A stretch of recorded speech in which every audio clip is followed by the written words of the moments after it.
우리 하나님의 말씀 보시겠습니다. 오늘 우리에게 주신 하나님의 말씀은 요한복음 15장 4절 말씀입니다. 신약성경 173페이지 정도쯤에 있습니다. 요한복음이고요. 15장 4절 말씀. 주신 한 구절의 말씀 저와 여러분들이 같은 목소리로 받들어 봉독합니다. 자, 시작. 내 안에 거하라 나도 너희 안에 거하리라. 가지가 포도나무에 붙어있지 아니하면 스스로 열매를 맺을 수 없음같이 너희도 내 안에 있지 아니하면 그러하리라. 아멘. 오늘 이 주시는 귀한 말씀이 항상 우리에게 은혜가 되고 힘이 되는 능력의 말씀 될 수 있기를 주님의 이름으로 축원합니다. 제가 지난 여름 성경학교 때 유치부와 유초등부를 잠시 방문하여 우리 자녀들에게 축복 기도를 하는 시간을 잠시 가졌습니다. 매년 여름이 우리 자녀들에게 있어서는요, 가장 귀한 축복과 은혜, 그리고 예수님의 사랑을 누릴 수 있는 그런 시기 아니겠습니까? 게다가 성경학교나 수련회, 그 예배라든지 기도 집회, 그 모든 시간을 통해서 우리 자녀들은 특별히 살아계신 하나님을 인격적으로 만나게 되고 하나님의 비전을 기도 중에 깨닫게 되고 평생을 내가 주님의 뜻대로 살아가는 인생 되겠노라. 주님 앞에 그렇게 성경학교나 수련회의 시간을 통해서 다짐과 결단을 하는 그러한 은혜, 그 은혜가 바로 매년 열리는 여름 성경학교와 수련회의 시간일 것입니다. 그래서 제가 원래는요, 유치부나 유초등부나 가서 제가 축복 기도를 하는 시간을 잠시 가졌는데요. 유치부에 가서 축복 기도를 하는 시간이었습니다.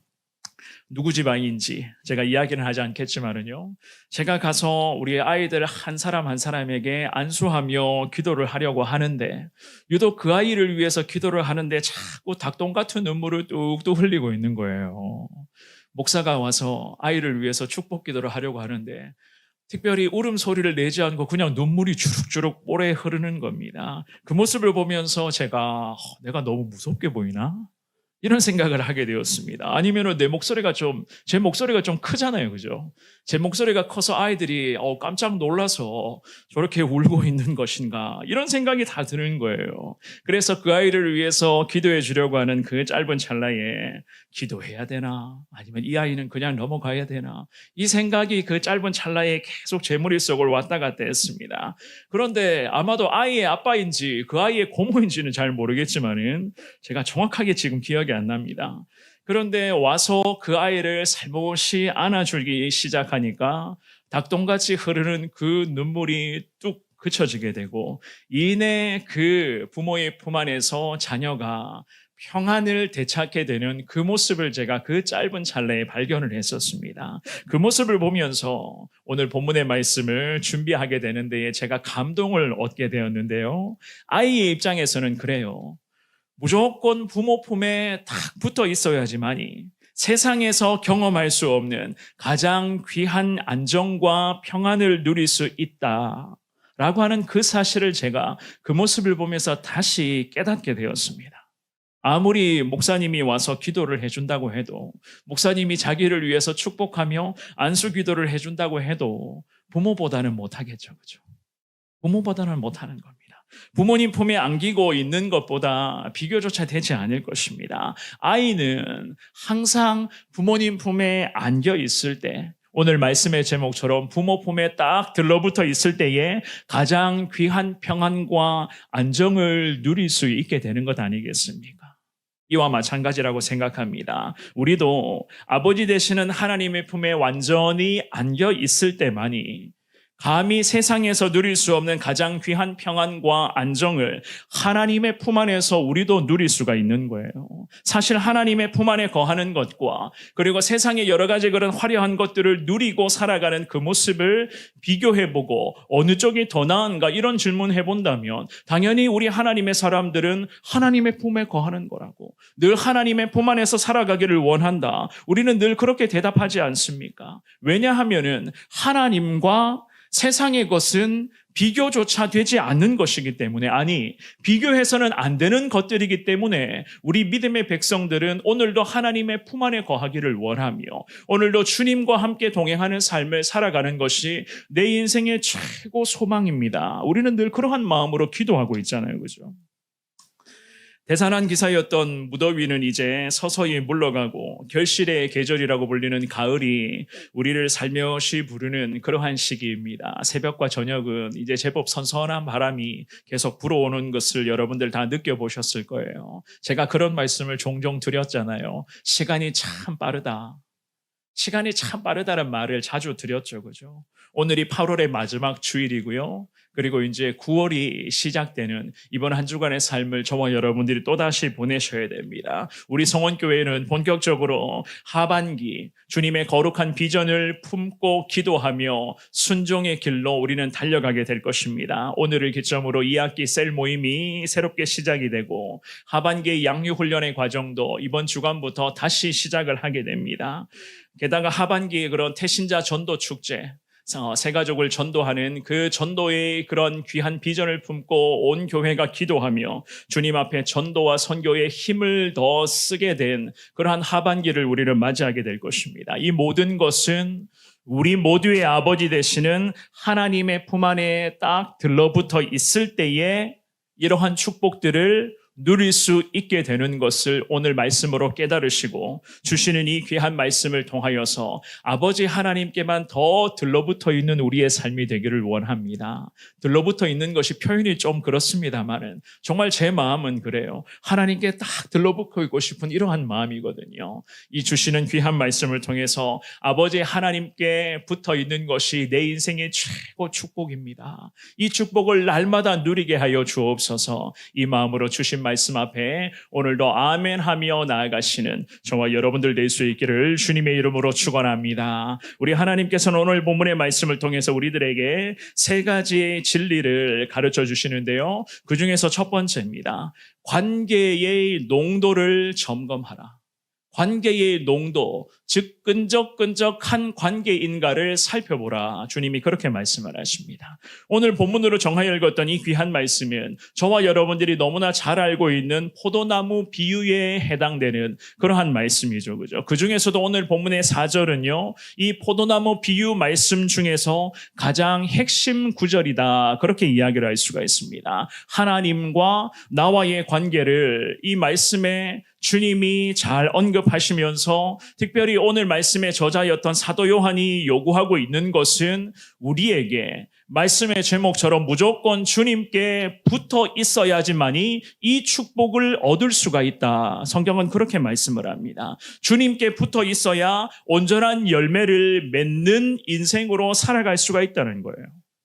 결국 이 말씀에서 우리 신앙인들에게 승리 공식을 주님은 그대로 알려주고 계시는데요. 오늘 이 본문의 한 구절의 말씀에서 신앙생활의 승리 공식은 이겁니다. 붙어 있느냐, 나가 떨어져 있느냐. 지금도 붙어 있느냐, 하나님으로부터 나가 떨어져 있느냐. 이 질문을 하시는 것이거든요. 그러한 맥락으로 오늘 본문의 1절의 말씀부터 한번 읽어보겠습니다. 1절 말씀 같은 목소리로 먼저 읽습니다. 시작. 나는 참 포도나무요 내 아버지는 농부라. 아멘. 이 사도 요한은 본문의 말씀에서 우리 예수님이 친히 하신 말씀을 그대로 담아내고 있습니다. 방금 읽어보셨던 1절의 말씀에 보시면 예수님은 우리에게 자신을 일컬어서 참 포도나무라고 그렇게 소개를 합니다. 이 포도나무라고 하는 이 표현 앞에 참이라고 하는 글자를 붙여놓았어요. 제가 오늘 본문의 말씀을 묵상하고 준비를 하면서 이 참이라고 하는 이 글자에 담겨있는 뜻을 통해서 얼마나 많은 은혜를 받았는지를 모릅니다. 왜냐하면은 우리의 아버지 되시는 예수님, 또한 예수님을 이 땅에 보내어주신 성부 하나님은 저와 여러분들 모두에게 참 하나님, 참 아버지시다. 성경은 그렇게 말씀을 하거든요. 이 참이라고 하는 이 단어의 뜻을 살펴보니까 원래는 이런 뜻들이 있더라고요.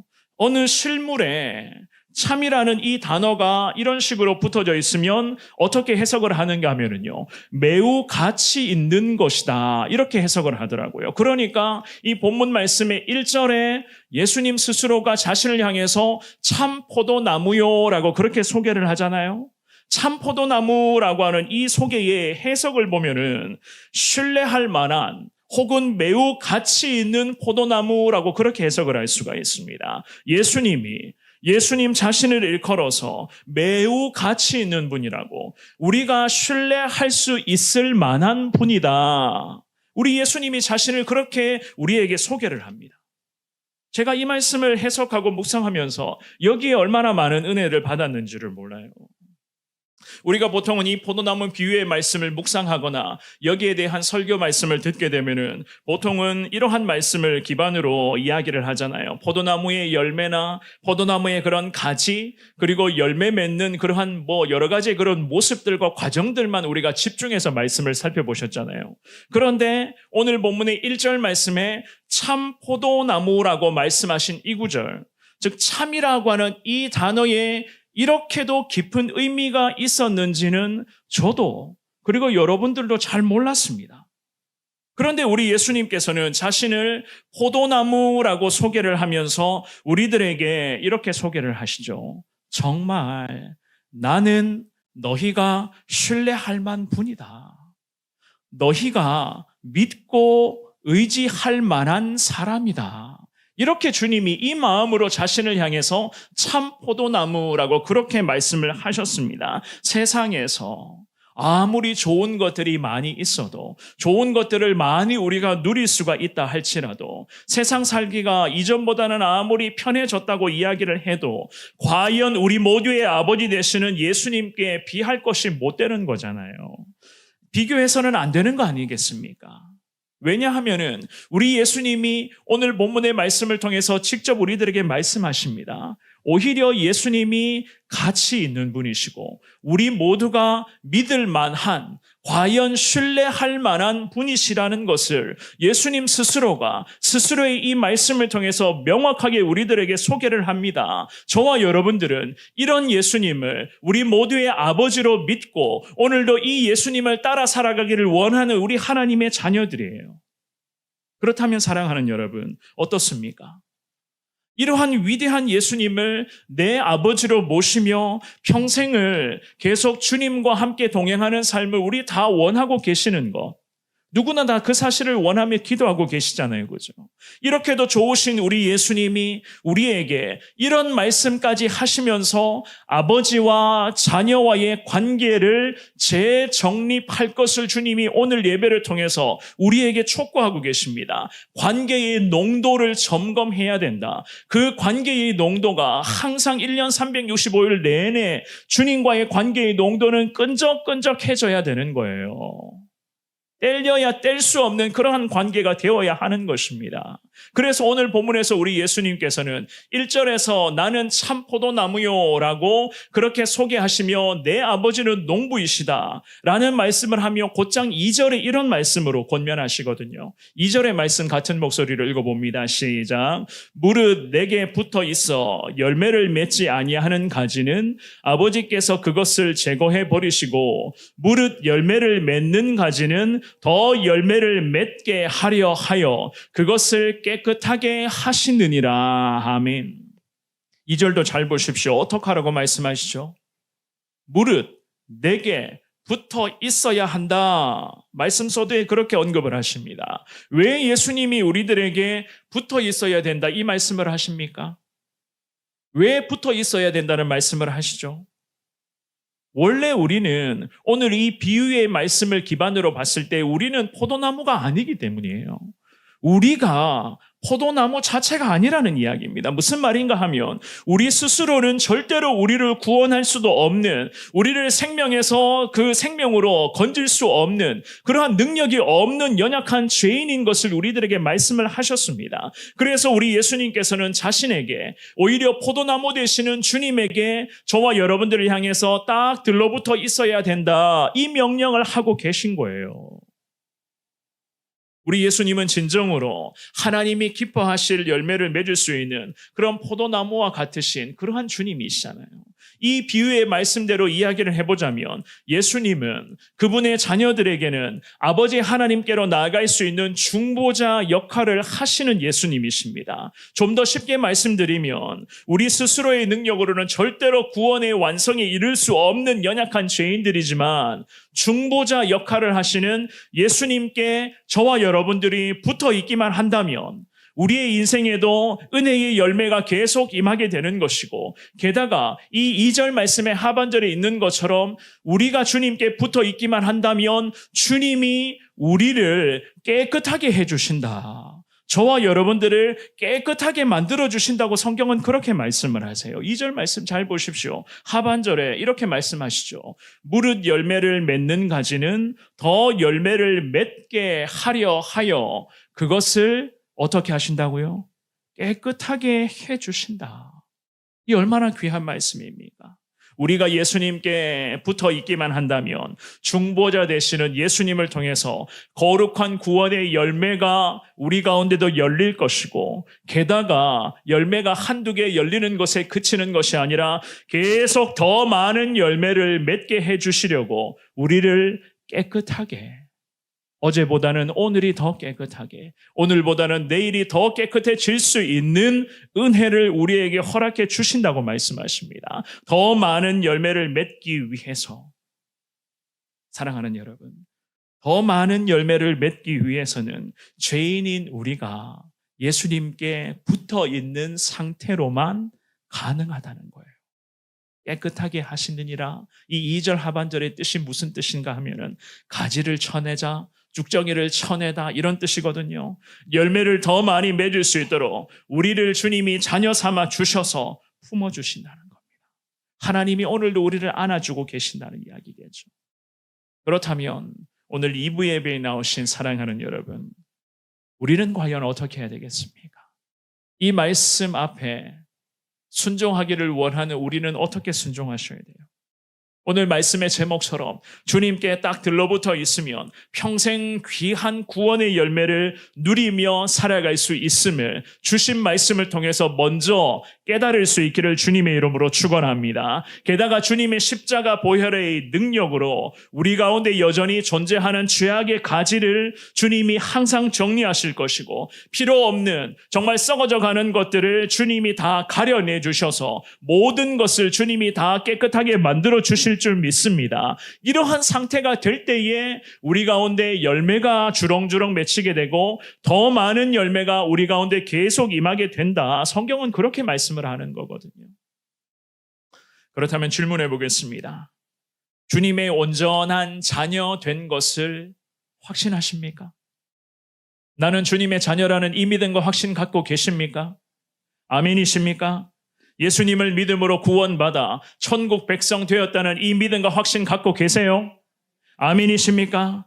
그렇다면 오늘 주시는 이 귀한 말씀을 강하게 붙드시면서 주님과의 시간을 꼭 가져보실 수 있기를 주님의 이름으로 제가 부탁드리겠습니다. 나와 하나님과의 관계의 농도 늘 점검하셔야 돼요. 내가 주님께 먼저는 딱 들러붙어 있는가? 항상 살펴보셔야 되고, 주님께 딱 들러붙어 있는데 뭔가 위태위태할 것 같은 그러한 모습이 있는 것은 아닐까? 아니면은 완전히 마치 순간 접착제가 딱 들러붙어 있는 것처럼 단단하게 내가 하나님 품에 고정되어 있는가? 이런 부분들을 계속 저와 여러분들이 기도의 자리에서 늘 나를 돌아보시고 점검해 보셔야 됩니다. 이러한 은혜가 우리 가운데 임할 때에 하나님께서는 열매를 허락해 주시는데요, 그 열매가 더 많아질 수 있는 은혜를 주님이 우리에게 허락하신다 말씀하셨습니다. 평생을 주님께 딱 들러붙어 있음으로써 항상 주님께서 기뻐하시는 믿음의 자녀로 승리하시는 여러분 모두가 되시기를 주님의 이름으로 축원합니다. 두 번째입니다. 말씀으로만 깨끗한 상태를 유지할 수가 있어요. 말씀입니다. 3절의 말씀입니다. 우리 같은 목소리를 읽어보겠습니다. 시작. 너희는 내가 일러준 말로 이미 깨끗하여 졌으니. 아멘. 제가 이 말씀을 묵상하고 원고를 작성을 하는데 여기에서 사실 고민이 되더라고요. 이미 일러준 말로 예수님이 깨끗하여 졌다라는 그런 말씀하시잖아요. 그렇다면 이미 일러준 말씀이 과연 어떠한 말씀일까? 우리 예수님은 이미 말씀으로 일러주셨다고 하셨는데 제자들에게 무엇을 주님이 일러주셨을까? 여기에 제가 자꾸 묵상이 되더라고요. 그런데 오늘 본문의 말씀 요한복음 15장을 포함하여서 요한복음 14장에서부터 17장까지의 말씀을 우리는 대제사장적인 기도라고 그렇게 읽었습니다. 대제사장적인 기도, 요한복음 14장에서부터 17장까지 예수님 십자가에 못 박히시기 직전에 제자들을 불러 모아놓고 마치 신앙의 유언에 해당되는 그런 말씀을 기도하는 마음 담아서 14장에서부터 17장까지 쭉 하셨어요. 그리고 오늘 본문의 3절 말씀에 해당되는 이 예수님의 말씀, 이미 내가 너희에게 말씀으로 일러 주었다. 그래서 너희는 깨끗하게 되었다. 성경은 그렇게 말씀을 하거든요. 무엇을 일러주셨는가? 요한복음 13장에 가보겠습니다. 요한복음 13장 10절 말씀, 대제사장적인 기도 14장 말씀에 바로 전에 나오는 내용이거든요. 13장의 10절 말씀을 같이 읽어봅니다. 시작. 예수께서 이르시되 이미 목욕한 자는 발밖에 씻을 필요가 없느니라. 온몸이 깨끗하니라. 너희가 깨끗하나 다는 아니니라 하시니. 아멘. 이 13장의 10절 말씀을 잘 보시면 오늘 본문의 15장 3절에서 말씀하시는 이미 일러준 말씀으로 깨끗하게 되었다 라고 하는 이 말씀에 깨끗하게 되었던 이유가 바로 이 13장의 10절 말씀에 기록이 되어져 있어요.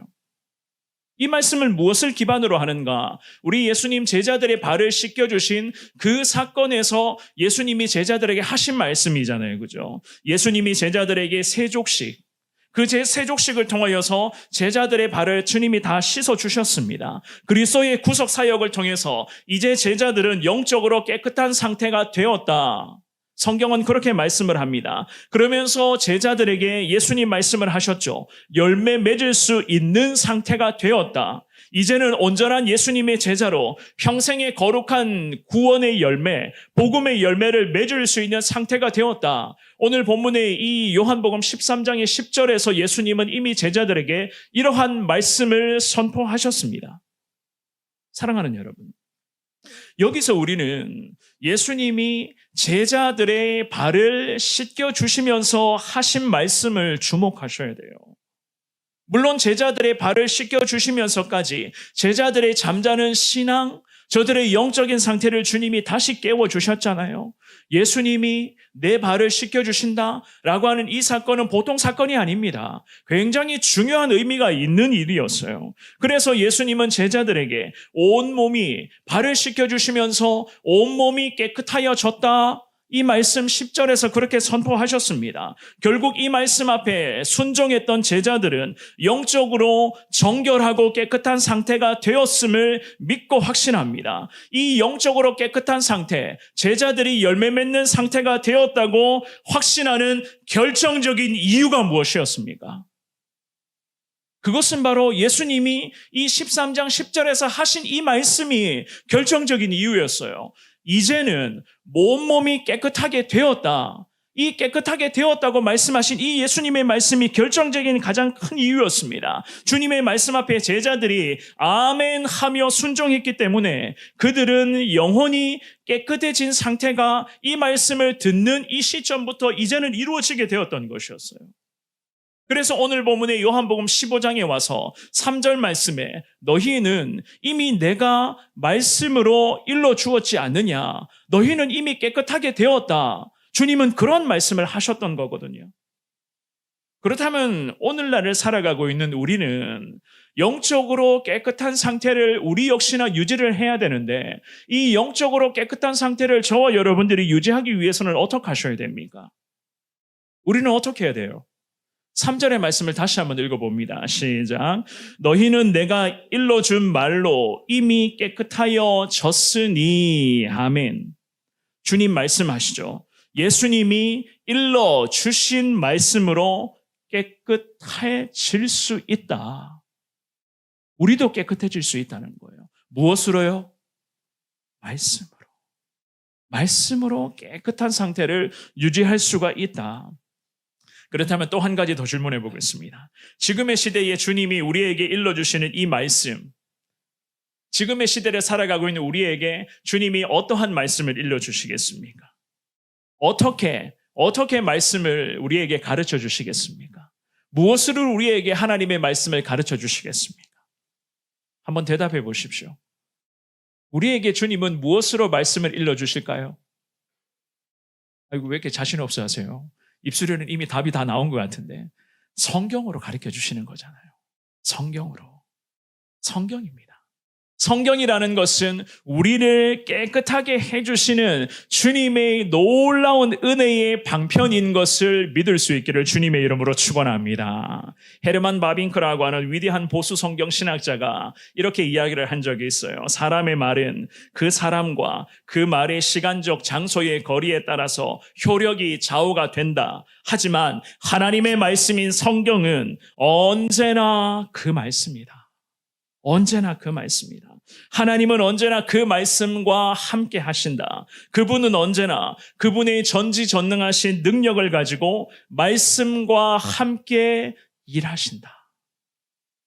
사랑하는 여러분, 하나님의 귀한 말씀을 날마다 가까이 할 수 있기를 주님의 이름으로 축원합니다. 하나님의 말씀을 가까이 해야만 하는 이유에 대해서 우리 예수님 우리들에게 오늘 본문의 말씀으로 가르쳐 주시잖아요. 영적으로 깨끗함을 유지를 해야 되는데 이 깨끗하게 우리를 유지시켜야지만이 평생 우리가 주님께 들러붙어 있을 수 있는 축복을 누릴 수가 있다. 주님께 들러붙어 있을 때의 가장 귀한 축복은 주님은 오늘 성경에서는 열매 맺을 것이다. 그렇게 말씀을 하셨습니다. 우리가 예수님께 붙어 있어야 될 가장 중요한 이유는요, 죄인이잖아요. 죄인은 스스로가 열매 맺을 수 없어요. 주님께만 붙어 있을 때에 주님이 그 열매를 맺게 하시는 것이고 그 열매가 맺히는 그런 그 양이 더 풍성해질 수 있도록 하나님은 우리에게 말씀을 통해서 날마다 은혜를 더하여 주실 줄 믿습니다. 에베소서 2장 3절 말씀에 보면 이렇게 말씀하죠. 같이 읽어봅니다. 시작. 전에는 우리도 다 그 가운데서 우리 육체의 욕심을 따라 지내며 육체와 마음이 원하는 것을 하여 다른 이들과 같이 본질상 진노의 자녀이었더니 아멘. 죽을 수밖에 없는 죄인이라고 본질상 진노의 자식들이다 성경 말씀합니다. 하지만 긍휼이 풍성하신 주님께서는 저와 여러분들을 자녀 삼아 주셨고 천국 백성으로 살아갈 수 있는 길을 이미 우리에게 열어주셨습니다. 그래서 히브리서 기자가 4장 16절에서 어떻게 말씀합니까? 우리 히브리서 4장 16절도 같이 읽어봅니다. 시작. 그러므로 우리는 긍휼하심을 받고 때를 따라 돕는 은혜를 얻기 위하여 은혜의 보좌 앞에 담대히 나아갈 것이니라. 아멘, 아멘. 앞으로 우리는 어떻게 살아가야 된다고요? 어떻게 살아가야 됩니까? 현실적인 질문을 제가 여러분들에게 드리는 겁니다. 여러분들은 앞으로 어떻게 살아가야지만이 승리할 수가 있을까요? 오늘 말씀의 제목을 평생 가슴에 새길 수 있기를 주님의 이름으로 부탁드립니다. 주님께 딱 들러붙어 있는 것 외에는요, 다른 방법이 없어요. 그것도 영적으로 깨끗한 상태를 유지하시면서 주님께 붙어 있어야 됩니다.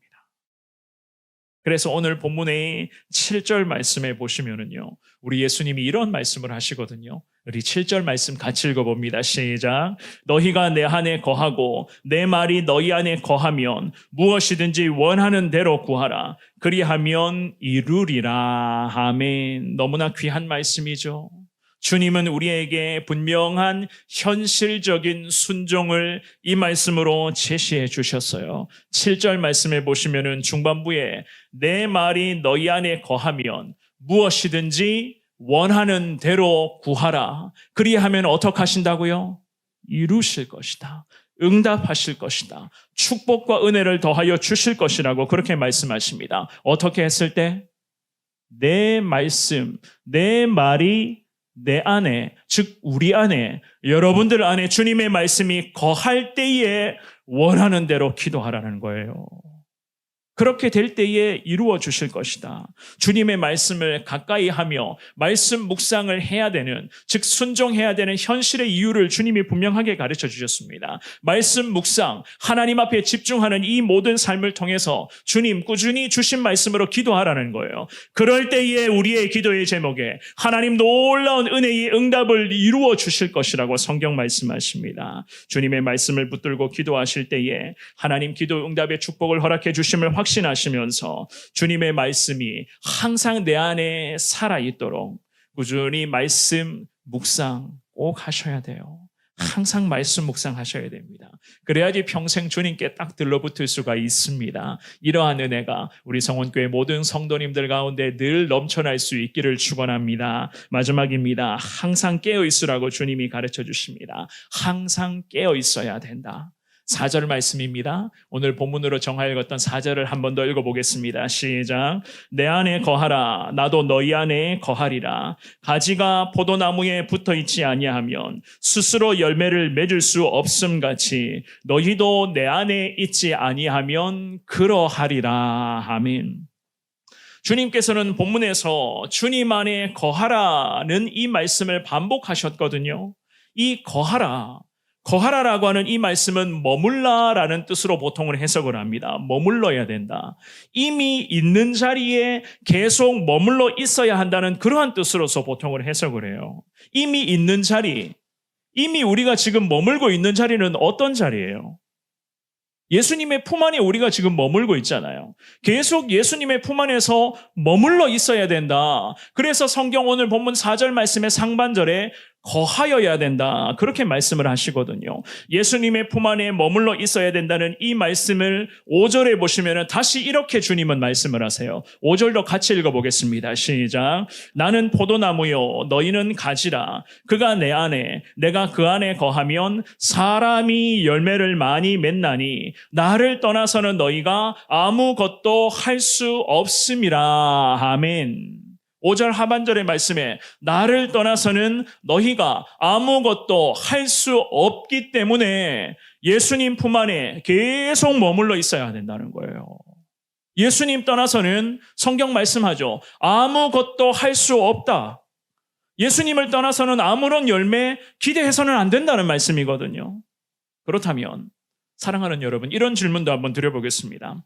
제가 여러분들에게 설교할 때마다 질문을 좀 많이 하죠, 그죠? 제가 드리는 질문들을 잘 들어보셔야 돼요. 자, 이렇게 질문 한번 해볼게요. 하나님의 자녀들이 왜 주님을 떠나게 되죠?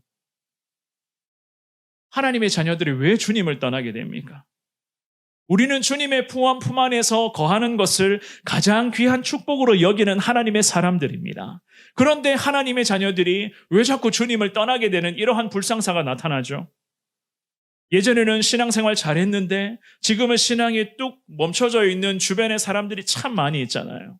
예전에는 하나님 안에서 그 어느 누구도 정말 따라갈 수 없을 만큼의 귀한 은혜를 사모하는 모습들이 있었는데 지금은 아예 하나님과의 관계가 단절된 사람들이 우리 주변에 많이 있습니다. 왜 주님을 떠나게 되겠습니까? 도대체 무슨 이유로 주님을 떠나게 되는 겁니까? 여러 가지 그런 생각들을 많이 해보시죠, 그죠? 이 질문에 대해서 오늘 우리가 본문으로 정하여졌던 4절 말씀에서 예수님은 이렇게 지금 말씀을 하시거든요. 4절을 한 번 더 읽어보겠습니다. 자, 시작. 내 안에 거하라. 나도 너희 안에 거하리라. 가지가 포도나무에 붙어있지 아니하면 스스로 열매를 맺을 수 없음 같이 너희도 내 안에 있지 아니하면 그러하리라. 아멘. 주님을 떠나게 되는 이유, 과거에는 신앙생활 잘했는데 지금은 신앙생활 하지 않고 있는 분들, 과거에는 기도생활 열심히 했는데 지금은 기도생활이 참 서먹해져 있는 이유, 그 이유에 대해서 오늘 본문의 4절에서 주님은 이렇게 말씀을 하세요. 예수님께 붙어 있지 않기 때문이다 라는 말씀을 하십니다. 예수님께 딱 들러붙어 있는 것이 가장 귀한 축복인데 왜 붙어 있지 않는 상태가 되어버릴까요? 왜 예수님을 떠나버리게 될까요? 그렇습니다. 영적으로 깨어 있어야 되는데 영적으로 잠들어 버리는 상태가 되었습니다. 왜 영적으로 잠이 들어 버리는가? 하나님의 자녀가 왜 영적으로 잠든 상태가 되어 버리는가? 오늘 본문의 4절 말씀해 보시면 예수님은 치명적인 이유를 명확하게 지금 언급을 하세요. 바로 방심입니다. 방심. 그래서 예수님은 이 4절 말씀의 중반부에 보시면 스스로라는 이 단어를 지금 붙여 놓으셨거든요. 스스로. 이것이 문제의 가장 귀한 핵심이에요.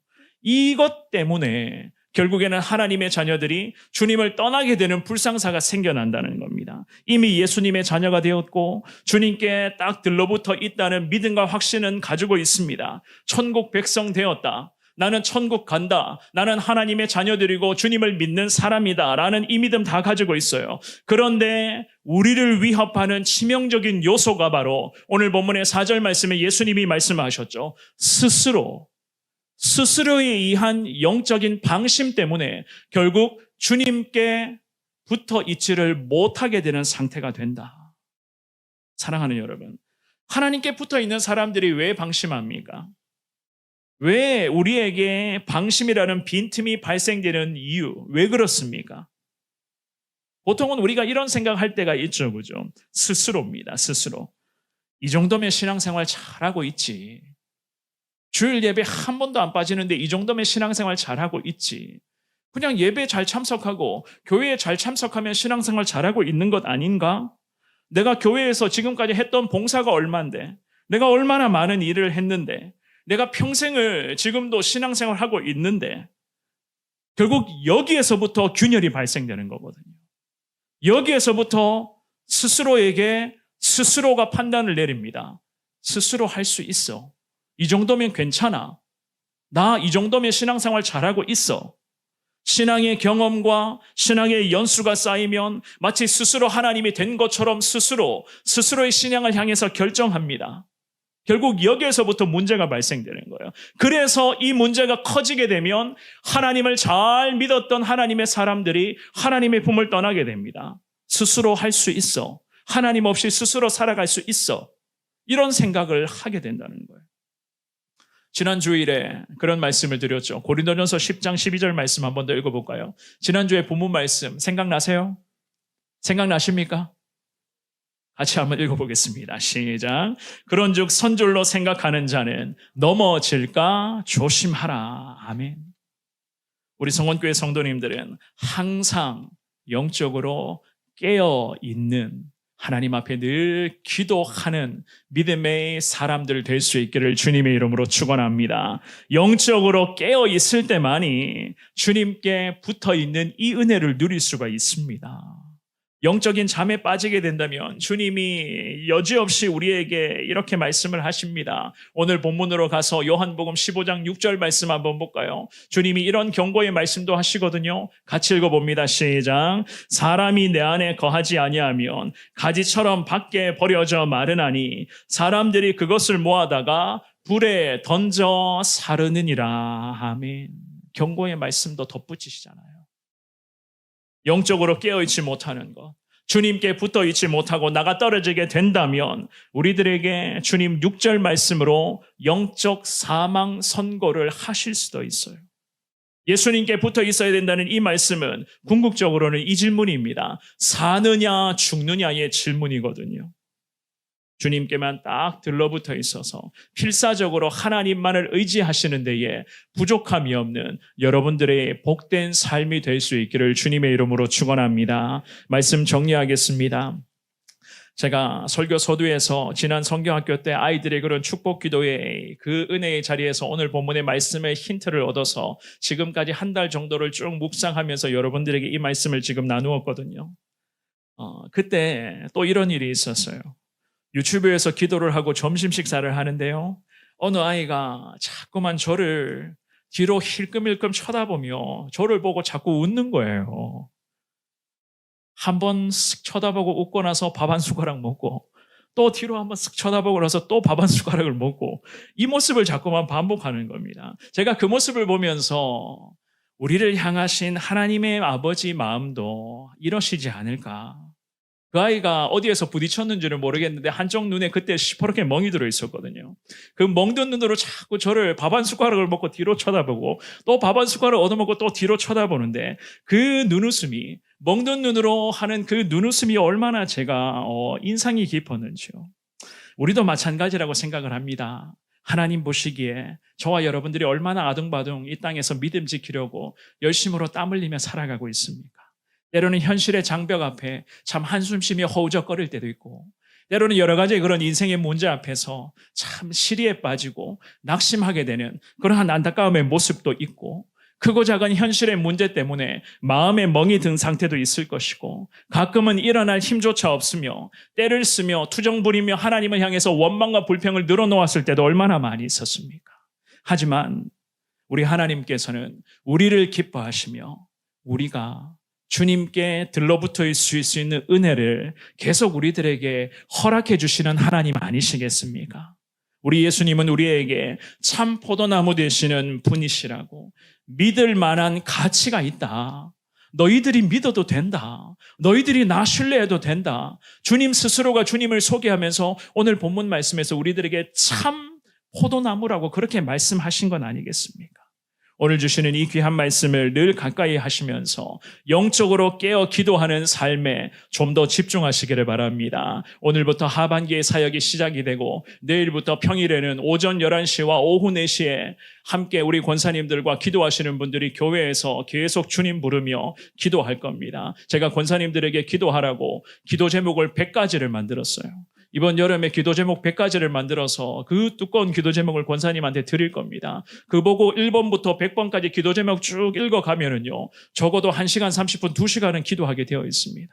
사랑하는 여러분, 교회가 매일 매 순간 기도의 목소리가 멈추지 않을 때 성도가 항상 기도의 자리에서 그럼에도 주님 찾고 단 5분이라도 10분이라도 주님 의지하며 기도할 때에 하나님께서는 우리들에게 계속 붙어 있음의 이 놀라운 축복을 늘 허락하여 주실 줄 믿습니다. 끈적끈적하리만큼 예수님께 붙어 있음으로 말미암아 늘 주님의 은혜를 받아 누리시되 항상 주님의 영광을 위하여 부족하고 연약한 자들이지만 주님의 영광을 위해서 나아갈 수 있는 여러분들의 복된 삶이 다 될 수 있기를 주님의 이름으로 축원합니다.